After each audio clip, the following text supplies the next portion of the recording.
Hello students, this is the video for the commerce stream and the subject is the business studies. They are the two main subject of the commerce stream. One is the accountancy and the second one is the business studies. Okay, business का नाम आप सभी ने सुना होगा. What is the concept of the business या what is the meaning of the business? Okay, कि generally कुछ चीज़ें अगर हम क्लास 10 से रिलेटेड लेकर चलते हैं कि which you already learn in the class 10th और द प्रीवियस क्लासेस, आप उसको पढ़ चुके हैं कि what is the meaning of the human activities. अगर हिंदी में बोलते हैं मानवीय क्रिया, human activities, that is all those activities which is perform by the human beings. जिन एक्टिविटीज़ को ह्यूमन बींग परफॉर्म कर रहे हैं they are called the human activities, उनको ह्यूमन एक्टिविटीज़ बोलते हैं. And they are the classified into the two categories. One is for the generation of the livelihood, for the earning the money, for creation of the wealth. Okay, and these are called the economic activity, यानी in which the purpose of the activity is to earn the money and the creation of the wealth. कि money को earn करना है, अपनी wealth create करनी है, अपनी धन संपदा को वृद्धि करनी है, इंक्रीज करनी है. That is called the economic activities. And the other one is the non-economic activities.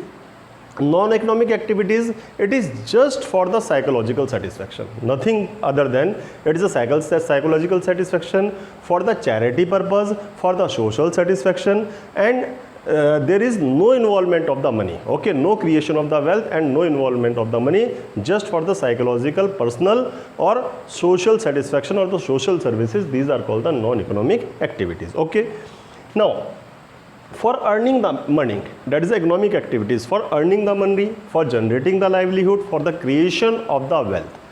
What a person do? एक पर्सन क्या करता है? सोचो कि अपनी जीविका को चलाने के लिए, पैसे को अर्न करने के लिए पर्सन क्या करता है.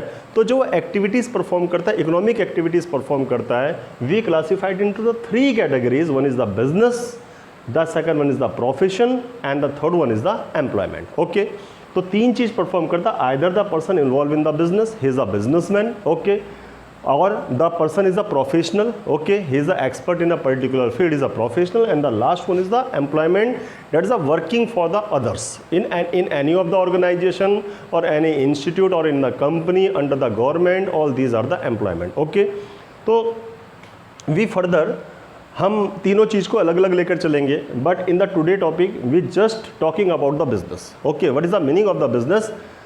तो बिजनेस है क्या? बिजनेस आप सोचते होंगे what is the meaning of the business. Business अगर सोचो कि घर में जो छोटा सा ठेली वाला अगर आपको सब्जी देने आ रहा है वो भी बिजनेस परफॉर्म कर रहा है. और अगर आप अपने मोहल्ले में या शॉप मार्केट में छोटी मोटी जो शॉप्स देखते हैं वो भी बिज़नेस परफॉर्म कर रहे हैं. अगर बड़े बड़े शोरूम्स देख रहे हैं, मॉल देख रहे हैं, वो भी बिज़नेस कर रहे हैं. मल्टीप्लेक्स देख रहे हैं, वो भी बिज़नेस कर रहे हैं. और बड़ी बड़ी कंपनीज, चाहे वो रिलायंस कंपनी हो या आपकी टाटा ग्रुप्स ऑफ कंपनीज हो, चाहे वो मारुति उद्योग हो, ठीक है. तो ये सारे के सारे क्या करें? बिजनेस करें. यानी एक छोटे पर्सन से लेके एक बड़ा पर्सन, एक बड़ा businessman. Okay, all they are the doing the business. ये सारे के सारे बिजनेस कर रहे हैं. यानी जो किसी के अंडर में वर्क नहीं कर रहे हैं, जो कोई स्पेशल पर्टिकुलर प्रोफेशनल नहीं कर रहे हैं, they are the performing the work business. Even the farmer are the business because they growing the crop for the purpose of the selling. If they growing the crop for the self consumption, it is not business. कि मैं अपने खेत में self consumption के लिए activities perform कर रहा हूँ, प्रोडक्शंस कर रहा हूँ, it is not the business. तो what is that is for the selling in the market. हम उसको मार्केट में सेल कर रहे हैं, either in the small quantity और in the large quantity, but we selling the regularly, that is called the business. Okay, तो चलते हैं बिजनेस की डेफिनेशंस की तरफ. Business is an economic activity. Okay, मैंने लिखा नहीं है but simple, business is an economic activity. Okay, है क्या? It refers to the production and exchange of goods and services. The two things. One is the production and the second one is the exchange of the goods and services. Okay.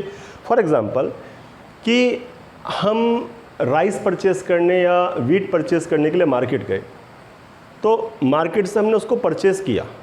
क्या production भी उसी ने किया था? या दूसरा example मैं बोलता हूँ कि मुझे बाइक परचेस करनी है, मैं हीरो के शोरूम में गया, वहाँ से मैंने बाइक परचेस करके लाया. क्या प्रोडक्शन भी उसी ने किया था? नो, वो केवल सेल कर रहा है. लेकिन कहाँ से? He purchase the goods, that is the goods. Goods क्या होता है? जिससे पर्सन डील कर रहा है, that is called the goods. Okay, he purchase the goods. कहाँ से परचेज किया? जिसने उसको प्रोडक्शन किया होगा वहाँ से उसने परचेज किया. For example, farmer growing the crops. Farmer ने क्रॉप्स ग्रो किया, प्रोडक्शन किया उसका. ओके, प्रोडक्शन करने के बाद उसने सेल कर दिया. ठीक है, फिर आगे जाके उस पर्सन ने अगले को सेल कर दिया, डेट मीन्स जिसने प्रोडक्शन किया वो क्या है, प्रोड्यूसर्स और द मैन्युफैक्चरर। उसने सेल किया, इसने प्रोड्यूस करके क्या किया, सेल किया। किसको सेल किया, आगे पार्टी, आगे पर्सन्स को सेल किया। उसको आप रिटेलर बोलते हो, उसको आप होलसेलर्स बोलते हो, यहाँ सेल किया और फिर ये आगे कस्टमर्स को सेल करते हैं। ओके, आगे कस्टमर्स को सेल करते हैं। तो दो चीज़ होगी, one is the production and the second one is the exchange. Exchange का मतलब आपका क्या हो गया, the purchase the goods, purchase the finish goods for the purpose of the sale, they not produce the goods, वो goods को produce नहीं कर रहे हैं। तो in the business the production and the exchange, तो production means the conversion of the raw material into the finish good, that is called the production. Okay, for example मेरे हाथ में मार्कर है, मार्कर, इससे पहले क्या था, ये प्लास्टिक्स के जो दाने होते प्लास्टिक होगा, प्लास्टिक के बाद इसको कन्वर्ट करके मोल्ड करके किस में कन्वर्ट कर दिया गया, मार्कर में। इसके अंदर इंक इंक्लूड की गई, ओके, इसके अंदर जो लिखने की निब वगैरह होती है वो इसमें अटैच की गई, then it become the marker. अब हम इसको प्लास्टिक नहीं बोलेंगे, the conversion of the raw material in the some identified finish goods, that is called the production. Okay, and the second one is the exchange, the purchase of the goods for the purpose of the resale, that is called the exchange. अब दो word आते हैं, one is the goods and the services. Goods और services क्या होती है, goods have the physical existence, goods का physical existence होता है, which can be seen, which can be touched, okay, goods का। एंड द सेकंड थिंग, और जो सर्विसेज होती है, सर्विसेज का फिजिकल एग्जिस्टेंस नहीं होता। ओके, फॉर एग्जांपल मैं आपको पढ़ा रहा हूँ, आप मुझे तो देख रहे हैं, लेकिन इट इज़ अ सर्विस, मैं आपके ब्रेन्स में मैं आपको समझा रहा हूँ।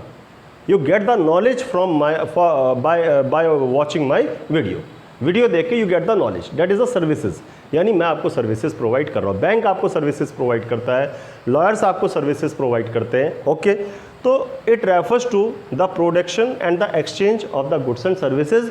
गुड्स क्या हो गया, जिसका फिजिकल एग्जिस्टेंस होता है, जिसको आप टच कर सकते हैं, सीन देख सकते हैं, और the production and the consumption of the goods, there is a time gap between the production and the consumption of the goods. जैसे क्रॉप्स, वीट का प्रोडक्शन हुआ, ओके, तो कंजम्पशन उसका पूरे साल भर चलता है, but in case of the services the production and the consumption taken place simultaneously, साथ साथ। जैसे मैं आपको सर्विस दे रहा हूँ, तो आपको साथ साथ इसको गेट करना पड़ेगा, लेना पड़ेगा।